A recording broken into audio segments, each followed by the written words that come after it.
Welcome to Advocates Protecting Children. I'm Maria Keffler. I'm Erin Brewer, and we are very excited to have our guest today, who is one of our Standing for Women and Children awardees. Thank you so much for joining us. I want to make sure I say your name right. I am notorious for mispronouncing names, even simple ones. So this is Elaine Miller, correct? Well, yep. All right. Elaine, I just want to thank you for joining us. I've been looking forward to this all week. You have such an important voice, and we connected with you because you are what you call yourself as a physio fanny, and or a fanny physio. do you want to explain what that is? Yeah, thanks for having me on. I'm really flattered. It's quite exciting to speak to Americans. It feels very exotic. I'm sitting. That's funny because I'm like, oh, we're going to hear someone with a Scottish accent, and that's so exciting. Yeah, and I live in Edinburgh. I don't feel exotic at all. I was thinking about that. I couldn't really be more Scottish because I live in Edinburgh, and out of that window you can see the castle. So wow. Yeah, I mean, in the distance, it's not like right under the castle, but yeah, to be fair, you can see the castle from everywhere in Edinburgh. It's a show-off thing.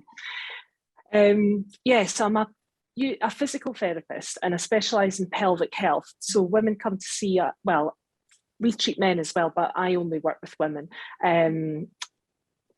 Men get everything. I'll stick with the ladies.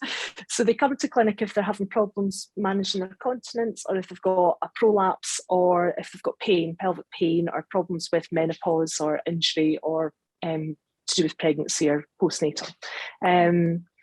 And I love it. I really like my job, and it's quite stark that these issues are really, really common, but they're not normal, and women don't know about it. They don't know what they can reasonably expect from their bodies. So it becomes a big feminist issue, and I got all cross about that and decided that the best thing that I could do would be to try and reduce the taboos that stop women from coming to seek help. So I wrote a comedy show about it, and that was a lot of fun, and landed up in Australia with it, and I'm doing it again in the Edinburgh Fringe, which is useful because I think comedy's a good way of getting around the embarrassment that people have, that they don't want to come and talk to you about their sex life anyway, but if you can make it kind of funny, then people will discuss it.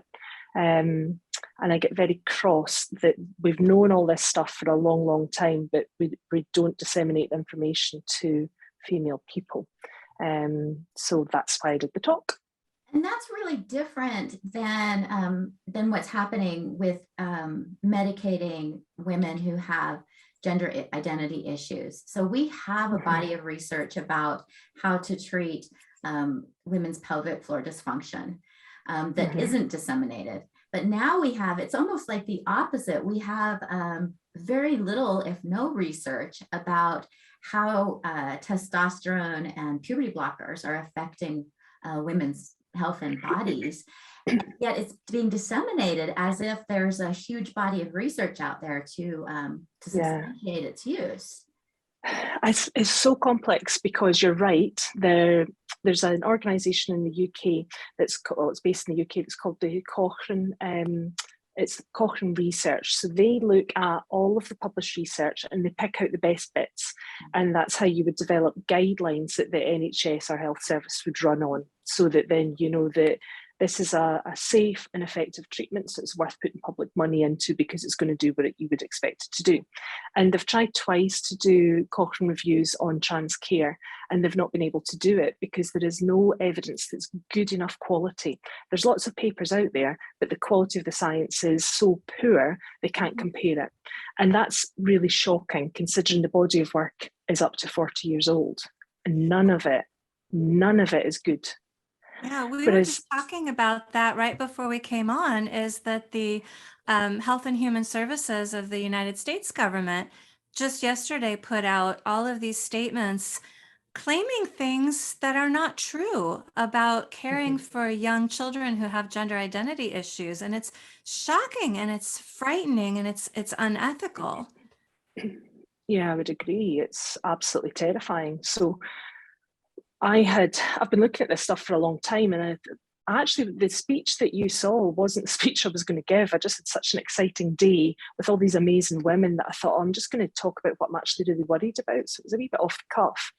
And what I want is for people to watch the speech and then tell me why I'm wrong.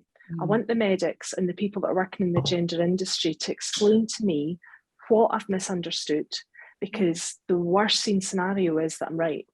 Because if I'm right, there's going to be a huge number of people, trans men and non-binary identified females, whose long-term health is going to be compromised, because you're exactly right, Erin, we seem to be doing things that aren't researched. However, there is evidence about the harm that this is potentially causing, because we know that if a woman's under 45 and she becomes menopausal, so she has a premature menopause, we know that that increases her risk of coronary heart disease and dementia and osteoporosis.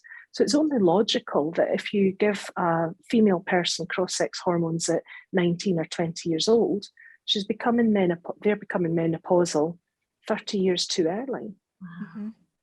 So what's that it's interesting what you said, because I think all of us just pray we're wrong. I mean, it would be fabulous if it turned out we were completely wrong. And I think that I'd be so happy. Yeah. However, as you said, just looking at the little bit of anecdotal evidence that we have about how incredibly dangerous this is.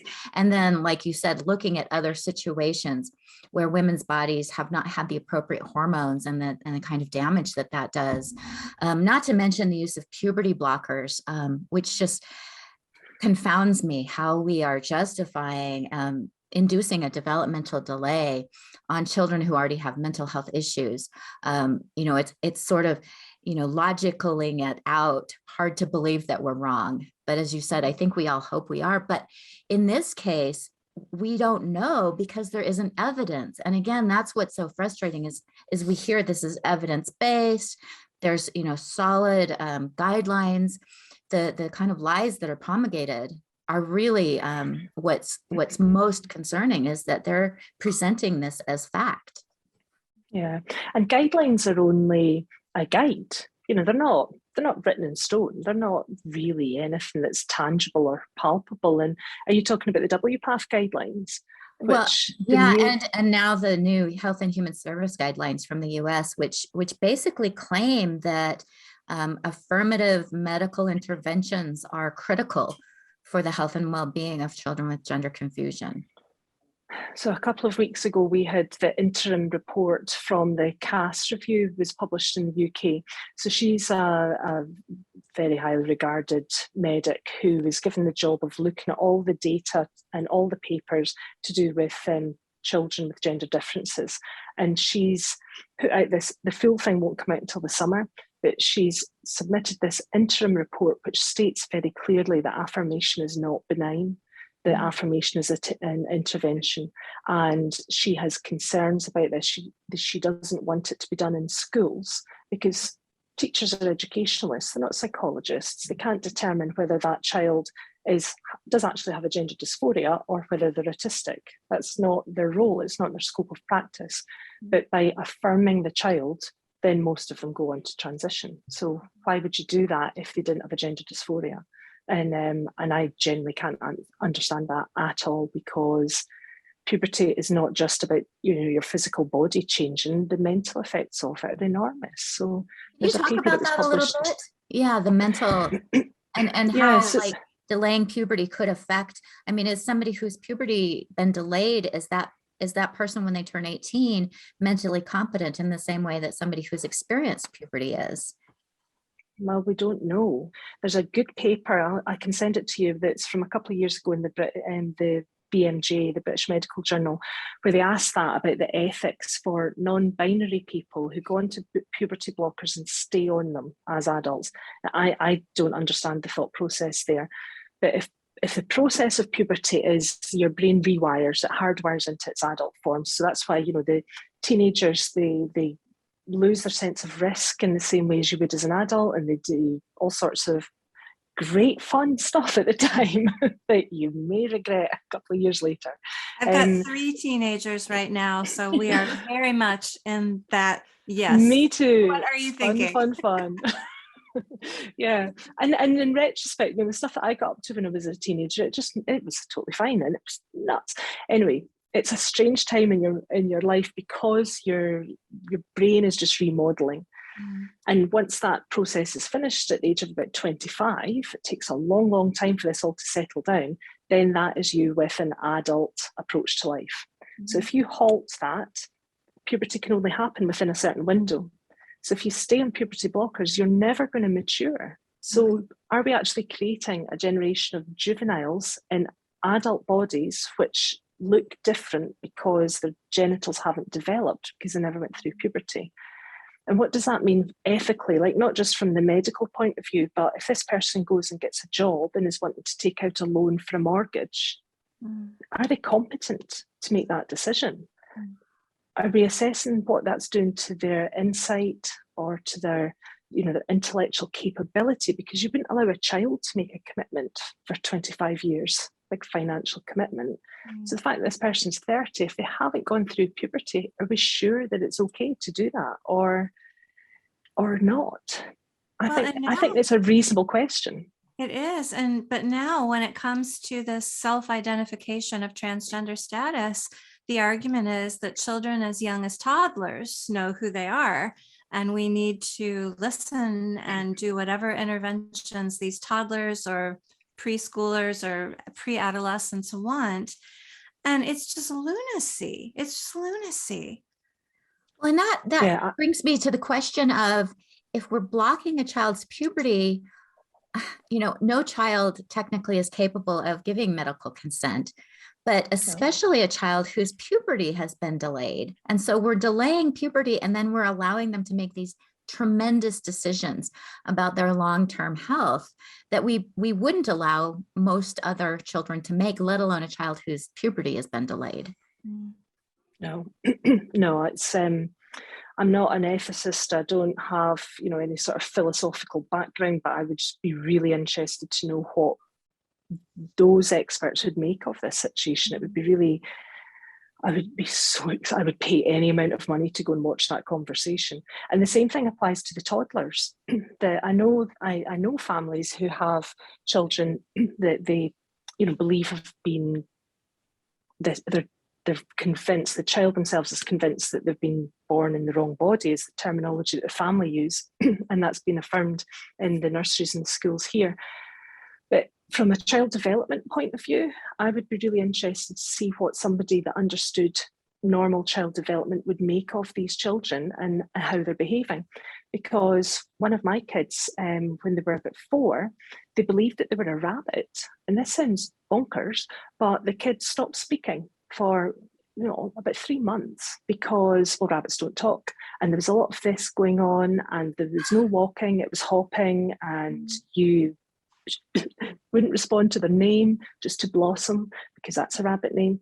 Now, the kid was absolutely convincing, but never let it drop once. It was an amazing performance. It was because she wanted a rabbit, and started school. The first day of school, hopped to school, and had to say to the teacher, I'm just ignoring this. I'm sure she'll be fine. But the behaviour that kid was demonstrating, I don't see that that's different behaviour from a child that's saying, I want to be a boy. It's normal development that they would explore it, particularly if you've got a bloody-minded child that is so determined to get a pet rabbit, which of course we ended up with rabbits. Well, and in that case, you weren't telling your child, you are indeed a rabbit. Let's go get you some bunny food. These are children who are being told you are born in the wrong body. I think oftentimes by parents who are concerned that their children are not adhering to regressive sex-based stereotypes. So they would, I think it's parents who are really pushing this oftentimes.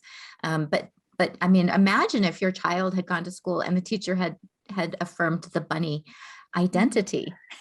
And then there was a possibility of trans species. Right. It's not a thing. So, we just put it down as a quirky, determined child. And it was pretty cute at the time. It was maddening, but in retrospect, I can see how you turned out the way you have.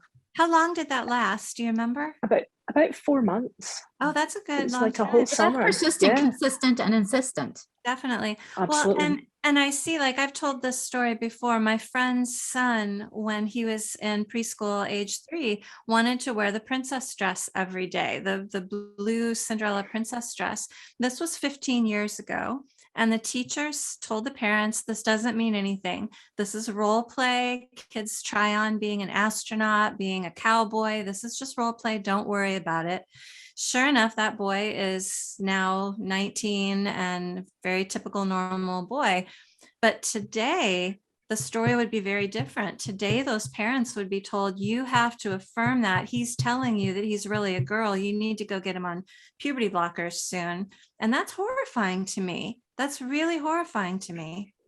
Because it's counter to the evidence that we know about normal development. And children, little kids of that sort of age group, they don't have a sense of identity. I don't have a sense of identity, and I'm 50. I don't really understand it. I'm frustrated with myself because I have done a lot of reading about this. I have spoken to a lot of people and I've tried really, really hard, but it's an absence from me. I totally accept that some other people may have this different sense of self, but I don't have an authentic identity hiding within me because I'm different within, even in the home, I'm different. I interact differently with one of my children than I do from another one. If I'm a different person at work to that I am if I'm doing comedy, and you know, if I'm slobbing around on a Sunday night, I'm really very different again. People are complex and have all sorts of different facets to their personality, and to reduce it down to, you know, this is my authentic version of myself seems to me to be very reductive. And we want children to have wide horizons and lots of experiences.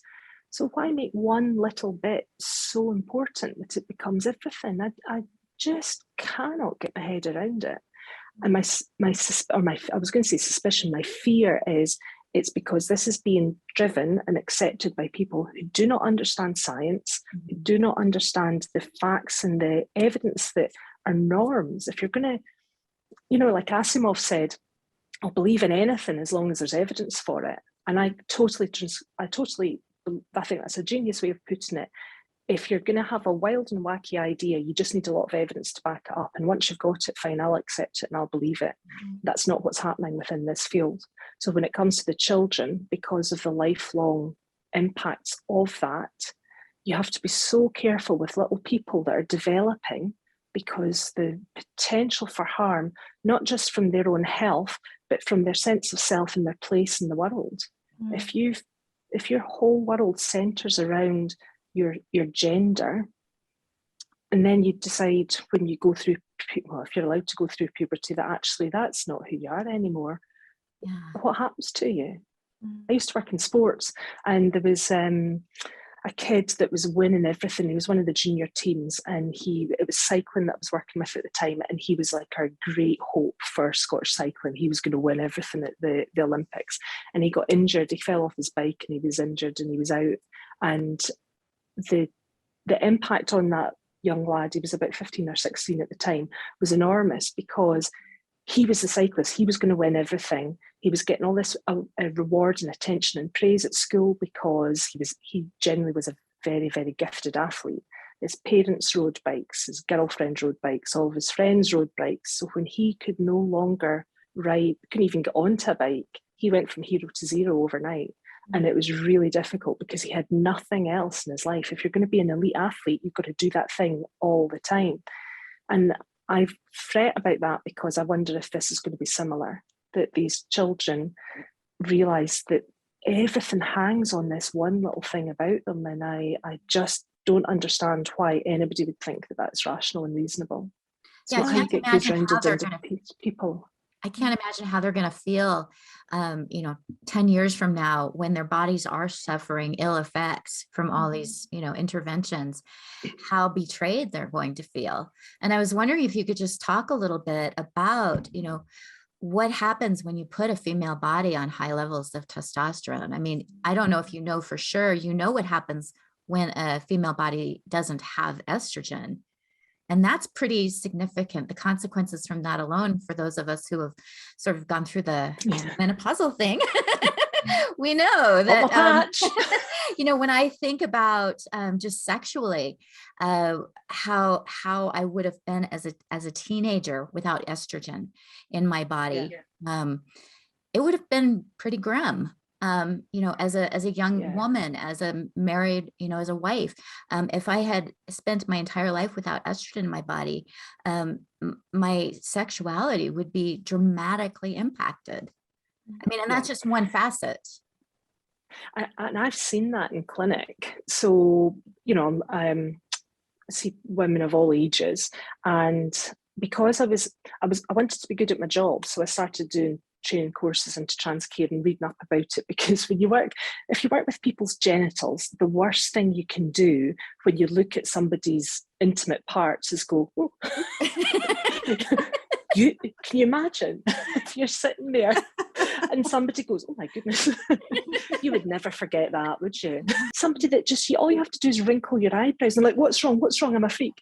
So I was mindful of this because common sense. So I thought I need to go and make sure that I am properly prepared so that if I have somebody that's transgender, I'm not going to do that to them, because that's not being good at my job. And I had been seeing so I had a patient first that was 82, and she had come in complaining about leaking urine, but actually her problem was vaginal atrophy. So she was just a long time since her menopause. She'd been without estrogen for a long time, and all of her bits had just got thinner because there wasn't the estrogen to zhoosh them up. And so I said to her, well, you're not a physio issue, you're a medical issue, but no problem, we can sort this out. You need this, this, and this. I'll speak to your GP. I'll give you a phone in a month. You'll be fine. And the next patient was 22, 60 years younger, but that person had been on testosterone for 2 years. And if I had got 2 slides of those 2 vulvas and put them together, you would not have been able to tell them apart. Oh. And the second person was presenting with pelvic pain. And when I saw I actually thought, oh, that's when I thought, I cannot bear this. It's not okay. The challenge was this trans man was so determined to be on testosterone because the complete rejection of their sex was total, that when I said, look, this is to do with this, it's a physiological process, what this needs to fix it is estrogen cream. That was very upsetting for that person to hear, because wouldn't accept estrogen in any form. And we did have a chat about it, and I had to say, look, the problem is, you can change your gender, that's great, you can adapt your body, you can do all of these things, but fundamentally your genitals are female and they need this hormone, or else you're going to have these symptoms, and the symptoms are ruining your quality of life. And you're 22. See, and that's so heartbreaking, because there's something deeper going on if you're rejecting your body to that extent. I mean, that's a psychiatric issue. Yes, even the word estrogen was enough to actually, really upset this person. And I felt, from a clinical point of view, you don't want to be, causing, if the person's got trauma, the worst thing you can do is flare all of that up and then go, bye. You have to look after people. You're going to leave them in a psychologically unsafe way, and that's not acceptable. It's not good care. So I actually felt like I was really out of my comfort zone, because I wasn't sure what harm I was doing by being clumsy. But the facts are the facts, mate. You need estrogen. There's nothing you can do about that. And the problem is that they had been told that you can change sex. If that person had been told, you can present as masculine, you can do these things, but the consequences of that, the consequences of going into testosterone is you will get vaginal atrophy, you will have menopausal symptoms, and they're not nice, and they are lifelong, and they will get more pronounced as longer that you're on this medication. Unless you give these people that information, I don't even think this is properly informed consent, because what they're looking for is the muscles, the beard. A lot of them prize from the conversations that I've had, the male pattern baldness is a good thing. They're welcoming it because it's male, it's masculine. Sex drive is really, that's really valued, but you're not going to be able to have sex. Within 1 year, you're going to have a sexual dysfunction because of the effect of the testosterone. So it must be managed. I'm really upset about it, because I think if you're going to do good care in a gender clinic, if that person, you've done your assessment, you believe they've got dysphoria, you've diagnosed it, this is your appropriate treatment regime, okay, fair enough. Why are you not looking after their fanny? Because you can't change that, and they're going to suffer. And we don't even have, there's no way to really give somebody the opportunity to give informed consent, because we don't have enough information. There's no way we could really write up a consent form, because all of this is so new. We've never put children as young as 8 years old on puberty blockers and cross-sex hormones, which is happening now in the US.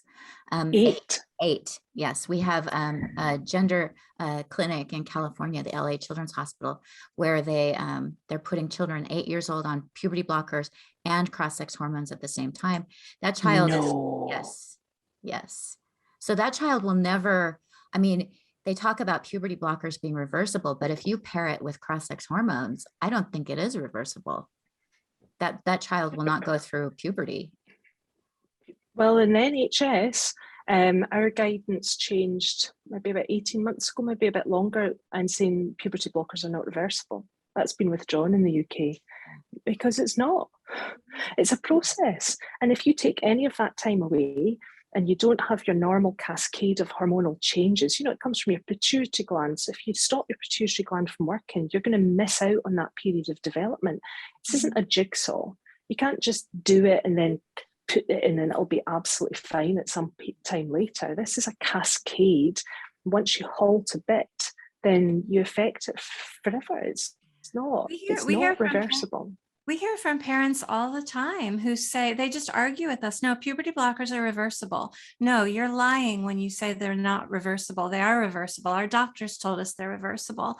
And it's so frustrating. It just feels like brainwashing.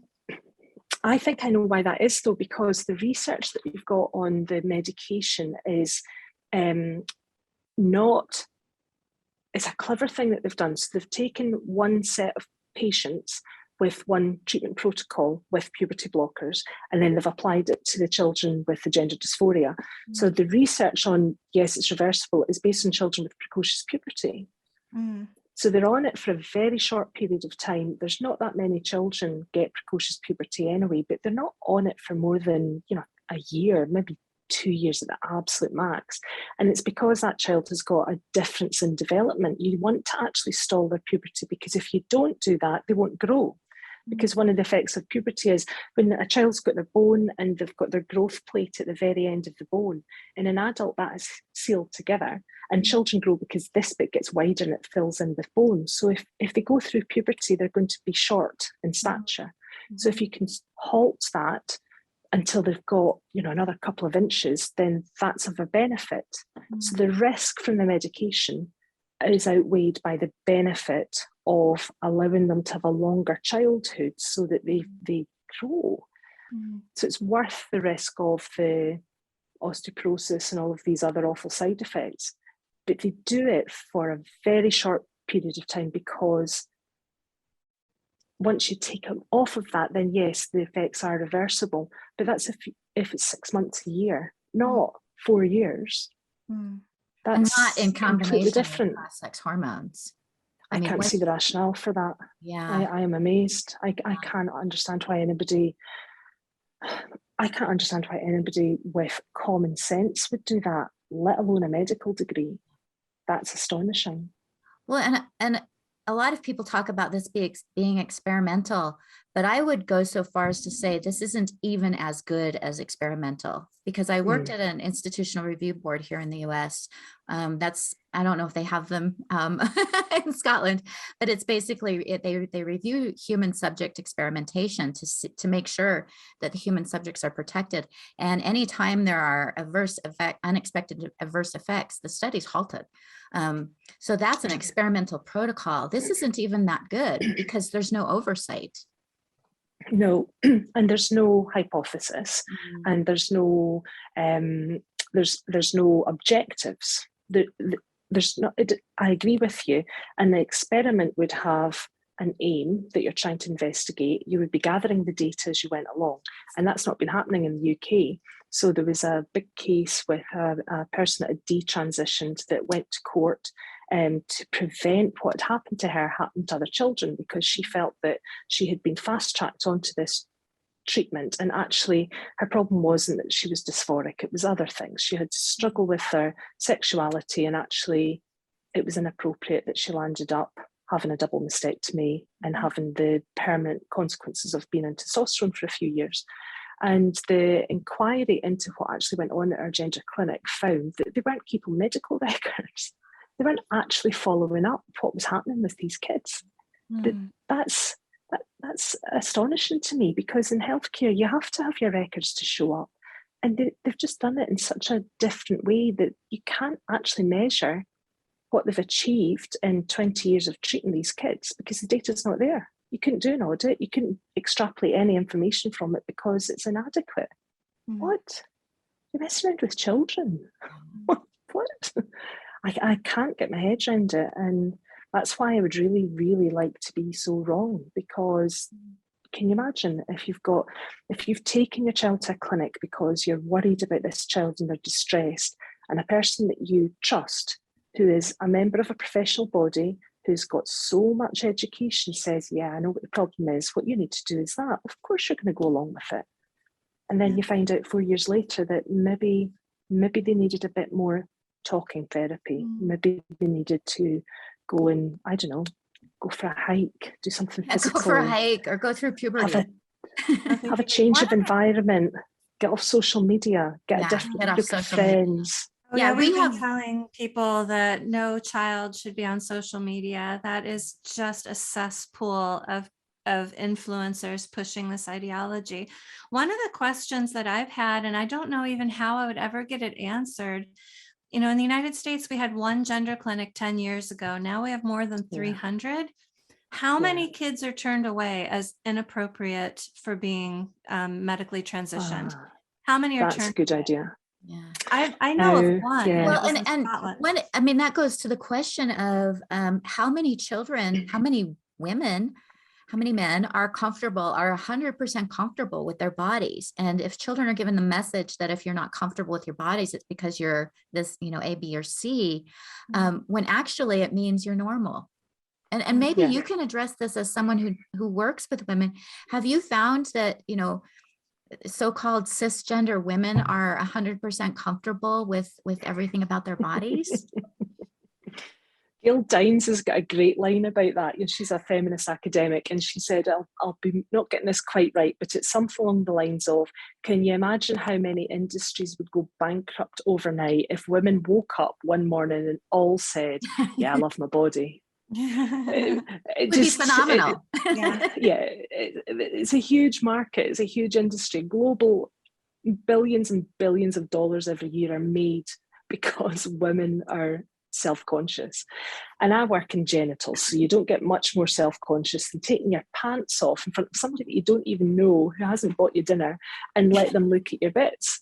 And every single woman, I mean, almost without exception, not every single, probably 80% of women in clinic apologise before they undress from behind the curtain for the state of their pubic hair.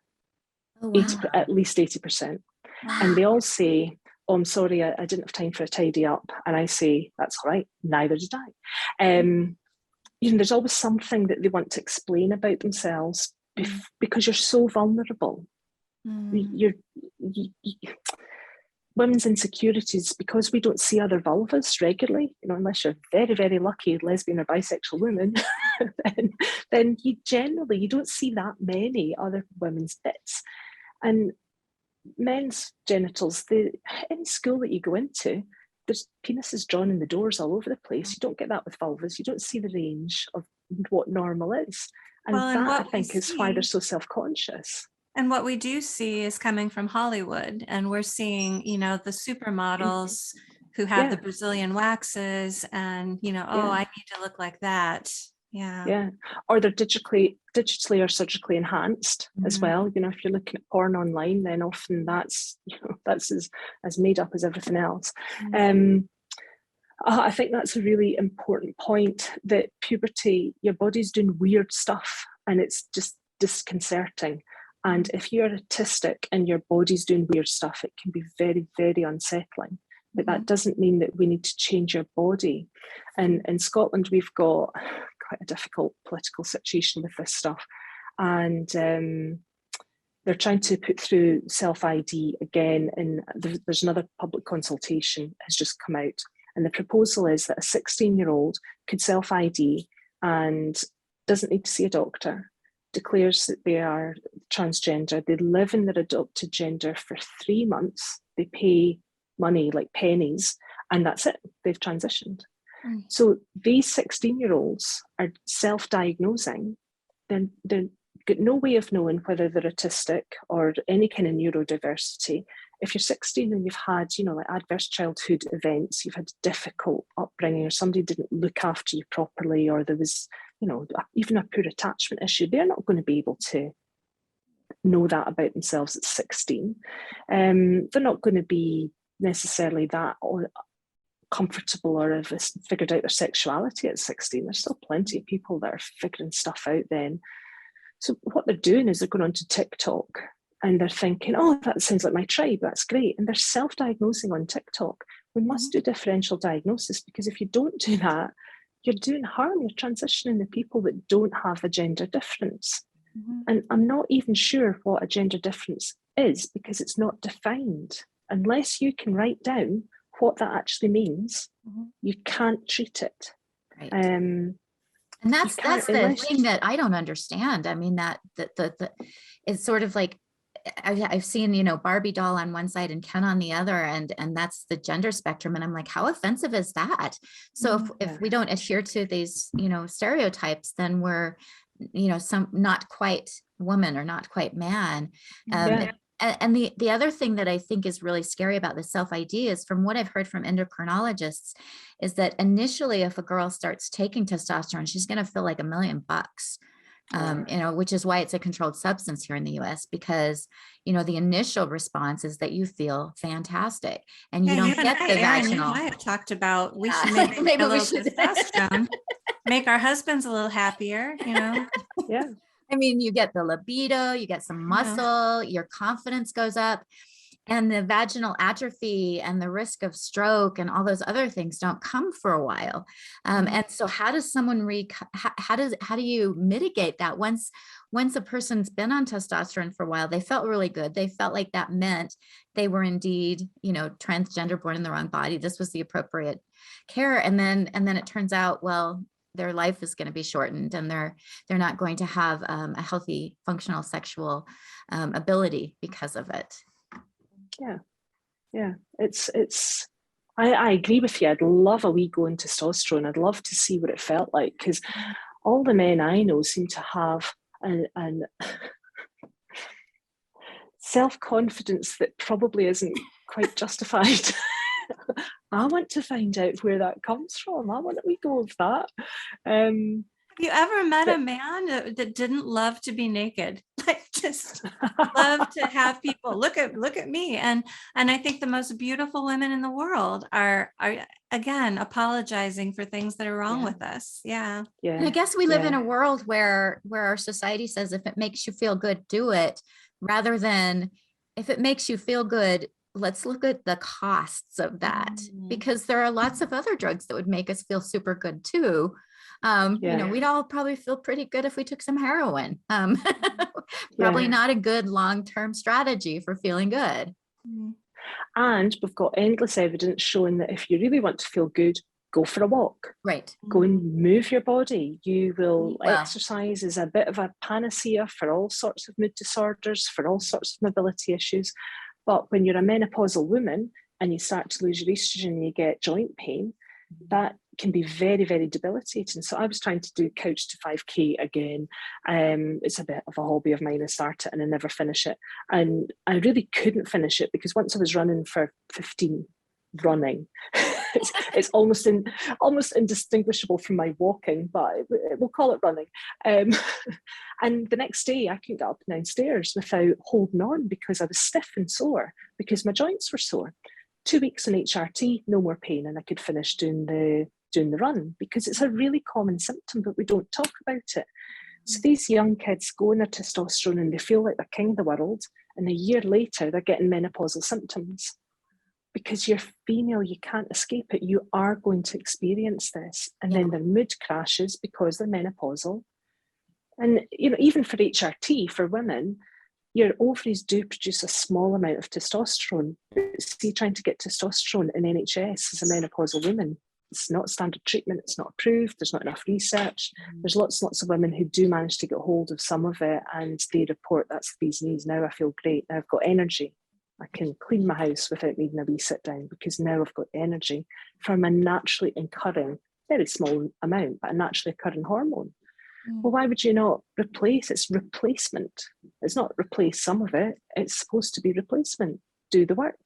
This event happens to 100% of half the population unless they die tragically young. Why would you not investigate it? Ridiculous. Right. So, and why would insurance companies, I mean, that was one of my issues. I had some ovarian tumors and I had to get a hysterectomy and oophorectomy. And so I, crashed into menopause much earlier than most women. And nobody even talked to me about HRT. And I had, it was a disaster. Like, I mean, talk about, you go from like, yeah, it wasn't good, but my insurance company wouldn't pay for the HRT. Whereas if I identified as, if I was a man identifying as a woman, they would. And so that's just another example of how, women are not, there's no equity here. It's just this craziness. Well, further to that, if you were a man who had, I don't know what, testicular cancer, well, you still have the other one, wouldn't you? If you had a horrible injury and you lost your testicles, they would do reconstructive surgery and they would give you testosterone supplement. And they would, if you have man. erectile dysfunction, they'll give you something for it. But women, they're just not researching women's sexual health, especially postmenopausal. There is, there's 14 different types of medication for erectile dysfunction that's available. There's one for female sexual dysfunction, and you can get it in America, but you can't get it in the NHS. And we won't fund this because the Cochrane Review would look at the evidence and the evidence isn't there. Because if you take this medication every day for a month, it'll get you 1/4 of an extra orgasm. And it doesn't work if you have any body image issues, or if you have relationship issues, or what's the other one? You can't drink alcohol because it'll definitely give you a stroke. So they basically knock out the whole market. So maybe going for a walk. Middle-aged women. And they can't find an equivalent, and the research that the pharmaceuticals are doing is based on blood flow, because that's how an erection happens. So they're again treating us as if we're just little men. When actually, if you want your partner, if you've got a female partner and she's not putting out, why don't you just be nice to her? Right.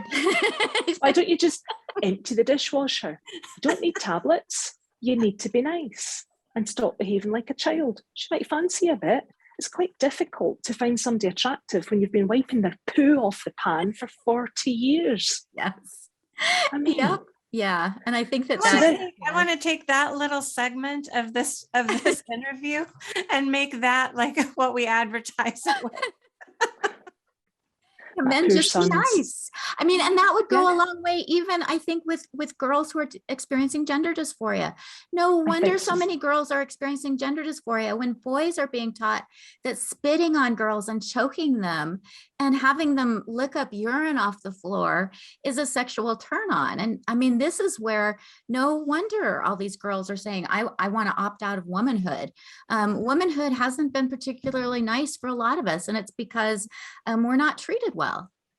Yeah, and the consequences of that on the boys is interesting to me as well, because I've got a friend that works in A&E, and he's upset because of the number of young girls he's having presenting on a weekend with anal injuries, because the young lads are prizing one kind of penetration over the other. She's consented to one, but he wants to be able to say to his friends, oh yeah, got it in the back door, to show off. And he doesn't understand enough about consent to realise that what he's attempting to do is a crime. And he's not a bad person, he's not a sexual predator, he's just lacking information and is getting brain addled because of what he's seeing on a smartphone. And in the cohort of the young teenagers here, there's a whole pile of young lads that have got erectile dysfunction, and they're not able to be sexually active unless they put an iPad or a phone behind their partner's head and they're watching porn over their head. So how dehumanizing is that for the partner and for the young guy? What are we doing? You know, it's not just about the gender identity thing. It's the whole thing about sexuality and about accepting that our children, I would think that you would want to have a child that grows up to be a functioning adult. And part of being a functioning adult is accepting that you don't always get your way. Sometimes you hear no, sometimes things are really difficult, and life isn't always fair, and you sometimes just need to get on with things. Nobody is born in the wrong body. I really think that message itself is problematic, because, well, where is your right body? It's a religious belief. It's a belief in some sort of religious spirit, gender spirit. So as we're, I don't know. Oh, go ahead. Sorry. The disabled community, I don't know how they feel about that. Yeah, I wonder. You know, if you're born with a body that isn't going to be able to, you know, carry you up a flight of stairs and you're wheelchair dependent, and then you hear these people saying, I'm born in the wrong body, well, what about them? Yeah. From a philosophical point of view, that's just really grossly offensive. And not only that, but they're going to be suicidal if they're not affirmed in the kind of presentation that they feel like they should have. Again, this whole message is that you're very fragile, that if people don't perceive you as you want them to perceive you, that's you know, suicide worthy. And again, what a horrible message to be teaching to young people. And that study is from 23 people that were self-identifying as having had suicidal ideation. It's not a good study. It's not good science. And here in the UK, the organisations that should be championing for the trans people, they should be standing up for them. The message they give them is, you're going to be hated. You're going to be discriminated against. We in Scotland, every year on Trans Day of Remembrance, the flag outside our Parliament is hung. Instead of it being the Scottish saltire, they put up the trans flag. And there's this very solemn ceremony and speeches about how terrible it is that trans people are discriminated against and murdered, which it is. Nobody would ever argue against that. There's some terrible things happen to people all around the world. But in Scotland, since 1996, when records began, not one single trans person has been murdered in our country. So statistically, these people are actually really safe. If you compare them to maybe, say, women, where we have 3 dead women a week.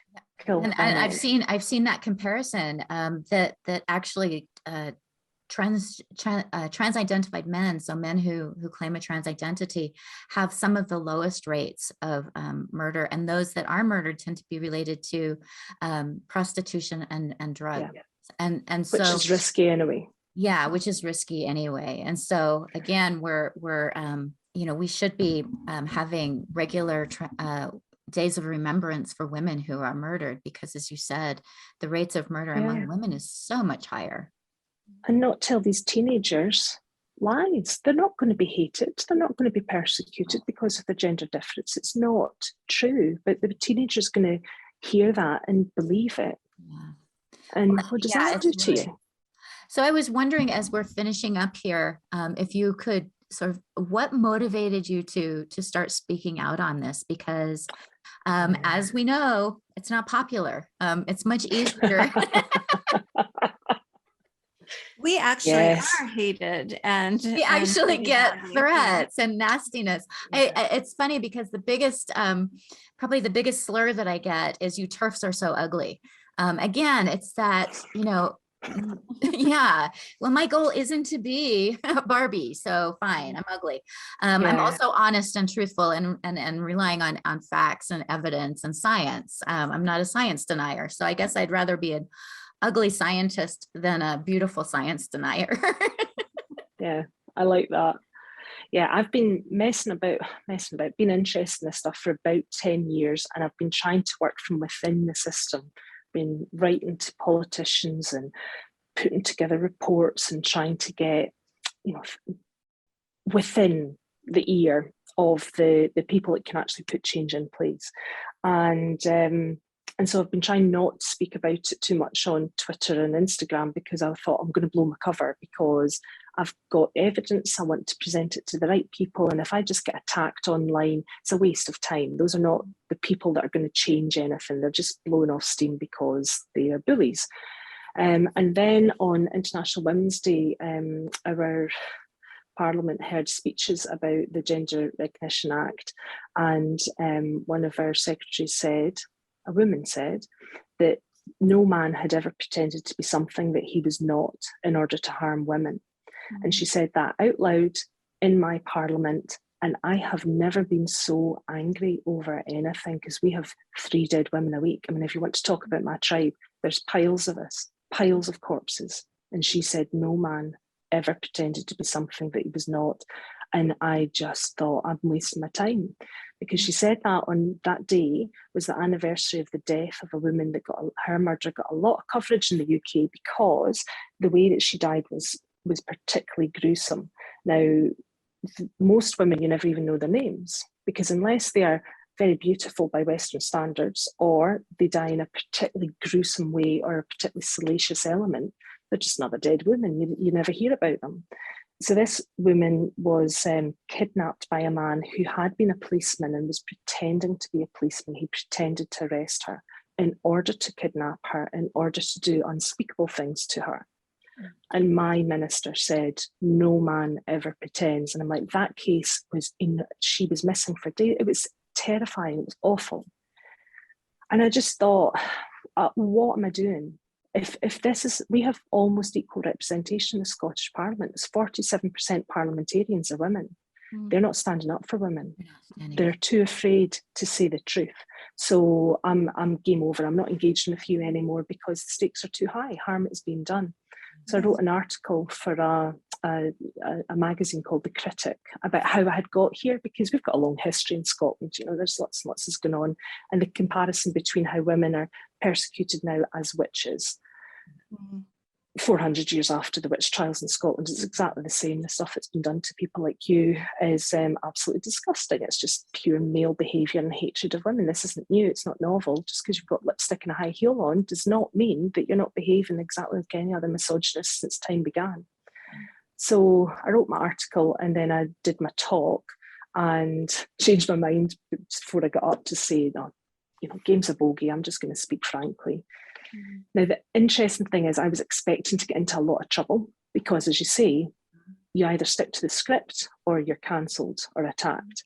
And because I'm a healthcare professional and I live in Scotland, we now have the hate crime bill come in, and there's women that have been arrested for not even putting ribbons up, actually. She tweeted in a photograph of a ribbon in suffragist colours, and she was arrested for malicious communication with a hate crime aggravant. An aggravator, and the hate crime element carries a penalty of 7 years. So me saying that a trans woman is a male person potentially can get me jailed for 7 years in this country. And there's a bit of me thought, bring it on. Yeah. Like, there's a little bit of me thought, I feel actually, like that's kind of how I feel, is that it's going to take women like us being arrested or being murdered before people are going to wake up, because you know, this we get banned on social media for saying women don't have penises, or a trans identified man is a man. We can get banned for that. We can get banned for life from the public square for that. And yet, I don't know if this happens where you are, but we have men all the time saying, kill TERFs. I want to rape them. They should suck my, you know, these kinds of really intimidating threats of violence against women are completely acceptable. I don't know that they understand when they suggest that you can suck their whatever. I've got teeth, pal. Yeah. I don't think you should do something that. that doesn't atrophy with menopause. You've been careful enough to keep that wee appendage. Don't put that anywhere near my mouth, darling. That would be a misjudgment on your part. But isn't it amazing that these are, you know, clearly male behavior? I mean, this is male behavior, and yet women with rape, right? Yeah, that's pretty male. Yeah. And yet So there are I'm so many women who just won't stand up, who just won't say anything. Yeah. And you were talking about the the MP or who made that statement about no man has ever done this. We just had a Supreme Court nominee who was asked for a definition of woman and wouldn't give it. And she made a decision to protect her career and threw half of humanity under the bus, threw all of her sisters under the bus, because we all know what a woman is, but she knows that if she gives the definition of woman, adult, human, female, her potential going to the Supreme Court is over. Yeah, and I'm interested in that because these are bright, capable women, and I refuse to believe that they are happy for the women should suffer. I refuse. I need to believe that they are good people. Mm-hmm. They're also achieving excellence in a very male-dominated environment. So they've got to be strong and resilient. Otherwise, there's no way they would get to that position. The woman that you're talking about, when you look at her CV, she's very impressive. Yeah. Mm-hmm. So they have to be a bit pragmatic. But it is interesting that this is the lie. They know it's not true. Mm-hmm. They know it fine well because they're female. And I don't understand what the threat to them is, because it's a bit like the swimmers. You know, they're in a very, very difficult position. But what's happened here with the female athletes is in cycling, there's been this sort of mass, no, we're not doing it then. Yeah. But in our country, we don't have education tied up with sporting achievement in the same way as you do. So the girls in your country are going to be penalised and lose their education. Here, the sports scholarship is a very different system. And I can't decide whether these women are playing a game because they think, well, if I get to, for instance, the Supreme Court, then I can change things. Once I'm in, then I can speak freely. Or whether they actually believe it. I don't know. Whether it's just female socialisation is so powerful that #BeKind even affects our parliamentarians and women in power. I think that is huge, because I think back before I really got my feet wet in this issue, I was one of the Be Kind women. Me too. Yeah. I didn't get it. I didn't get it. And now I look back and I'm like, whoa, how did I not get it? But it's because, I was under the assumption these are just, one or two poor men who are very uncomfortable. And, it's that Be Kind socialization that we've got that is very typical of being a woman. And so they're taking it, it's like they're taking advantage of what we are as women to undermine us as women, which is ironic and horrifying. I'm still Be Kind. I don't want to be unkind to people, but I have realised that being kind isn't necessarily giving people what they want all of the time. And part of that might be because, as the kids grow older, sometimes it's really good to lose. Sometimes it's really good to mess up and not get what you want and be told no. That's how you develop into a rounded person. Giving people what they want all of the time is just not how society operates. And it is more kind to not create a legal fiction around something that is not true. You cannot change sex. It would be much kinder to say, I hear that this is upsetting for you. Here are the strategies that we can use to manage your distress and help you to accept your body. Because all I see with transition is it's never good enough. It doesn't seem to in the long term bring them happiness, especially in the States where you look at the rates of revision that these people, when they're having surgery, go for. They don't just have one operation and they're happy with their new genitals. They have 4 and 5 different resections of the surgery. So is the surgery that bad? Or is it that they're trying to get something that cannot be achieved and they're never going to be satisfied because it's not true? You can't change. Again, it's just poor principles of medicine, I think. Yeah, and I have a friend who's he's a reconstructive surgeon, and he said, as a reconstructive surgeon, if somebody comes in and says, I need a nose job because this nose is causing me so much trouble in life that if I get it changed, everything's going to be better. he will not perform surgery on that person because they have an unrealistic expectation of the outcome of the surgery. And he said, you know, the trans kinds of surgeries are the same, that these people are coming in and they believe, they have been told that everything's going to be wonderful if they get these operations. And then it turns out there isn't. So then they try and get another operation and another one. And, you know, at some point, it hits home that they have done all these things to their bodies, but it hasn't addressed those underlying difficulties that they've had of being uncomfortable with who they are. Marcy Bowers, who's, I don't actually know what Marcy's role is in the WPATH off the top of my head, but I don't know if they were president or certainly one of the people that was working on the guidelines, and said recently that they felt that the endocrinologists had an unrealistic idea of what could be achieved with surgery. And I thought that's really interesting that you're distancing yourself from the work that you've done at this point, when some of these surgeries appear to not be robust enough. But that means that within one profession, two different disciplines are not communicating well about what is reasonable and practical. So no wonder the patients, the people that are desperate, you know, they're not doing it for fun. Most of them. It's a big operation. It's a very uncomfortable area to have wounds in. The aftercare is absolutely horrendous. The amount of time that they have to do to try and get anywhere near a decent outcome. And I don't know, it makes me so cross because it's just not true. It would be much, much kinder to say, this is difficult for you.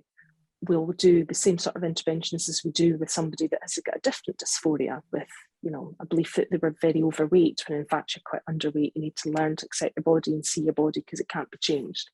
We don't go cutting off people's legs. Well, we did in Scotland briefly, people that had a body dysmorphia where they didn't want to, you know, they believed that they would be happier if they were an amputee. And there was a renegade surgeon that did do that for a few people, and he got into a great deal of trouble because that's ludicrous. You can't disable people. No. Occasionally we get somebody that blinds themselves because they believe they'll be happier if they're blind. These people are not well. Yeah. According to the World Health Organization, this is not a mental illness. According to the World Health Organization, there's something else happening. And for me saying that out loud in Scotland is a hate crime. Yeah. Well, maybe it's not. I don't know. I'm not a psychiatrist. It very much feels like, you know, some kind of a religious ideology, because it's, you know, the way it's presented, you have to accept it. There's no evidence for it. There's strong evidence to suggest it's actually not the case. Now, if you take someone and give them cognitive behavioral therapy, we have good evidence showing that has outcomes, positive outcomes. So they're actually, in the US at least, they're banning the cognitive behavioral therapy techniques that are effective and putting kids on this medical pathway. To me, at the very least, that sounds like a very dangerous ideology, but really bordering on some kind of a religious belief.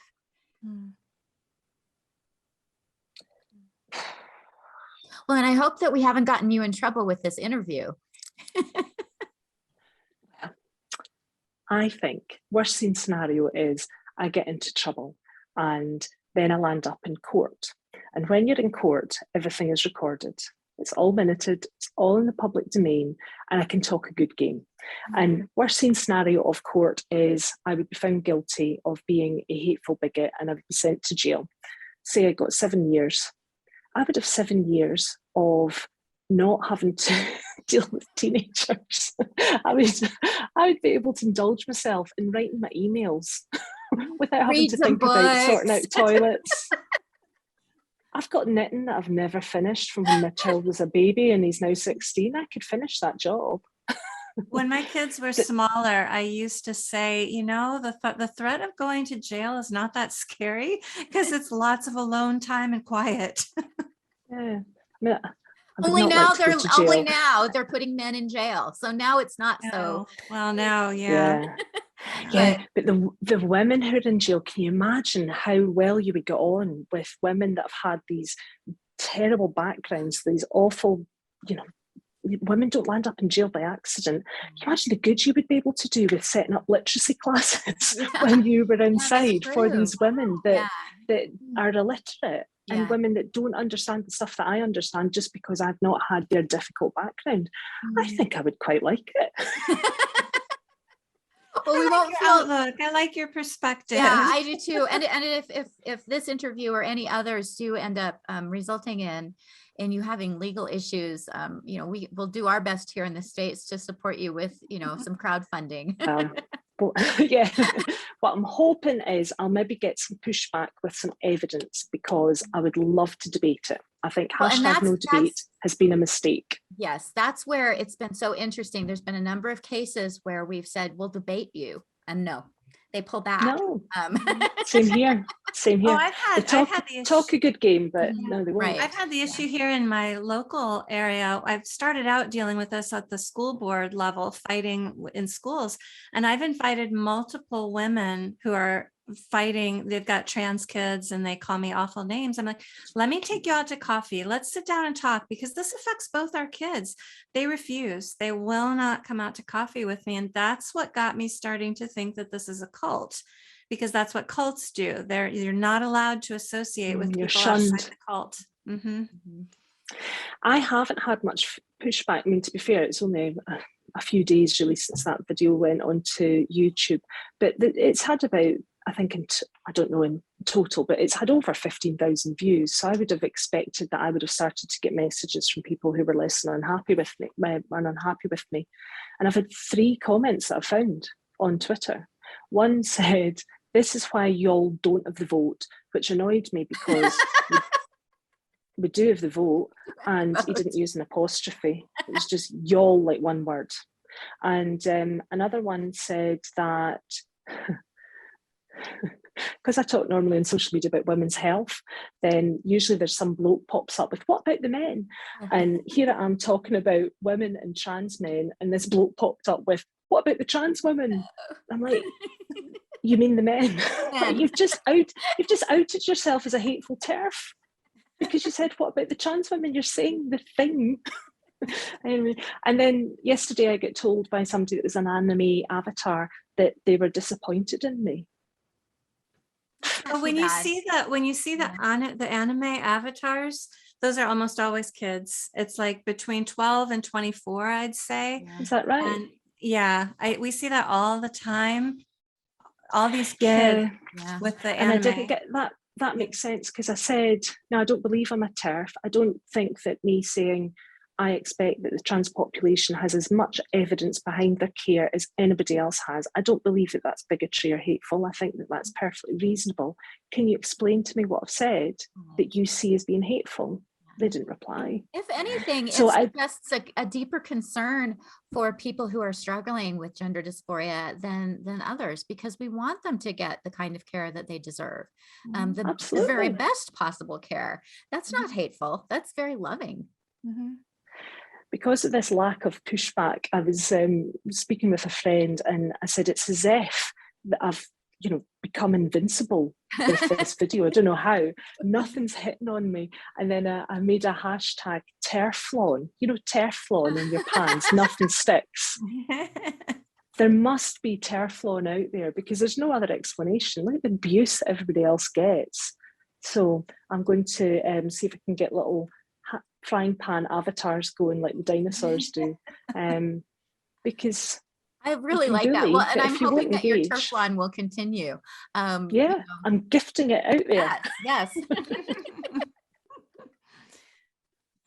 Well, we would like to send you just a few, like we've got a little certificate. Oh, I'm so sorry about my awful backgrounds. I can't even show. You got it. Just put it. There you go. Put it right in front of you. There you go. Thank you. And just little goodies. If you could email us a postal address that we could send stuff, we just want to send you a little goodie bag to say thank you. Yeah, we really.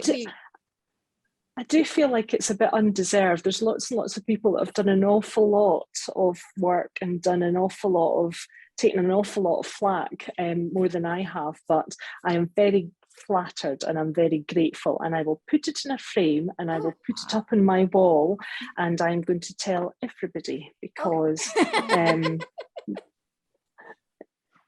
I've got an Well, award. and we appreciate you so much. We appreciate Yeah. all that you're doing. We appreciate your insistence on evidence and Yeah. reasonable care and standing up for women and girls and children and sanity and just thank you for joining us. This has been wonderful.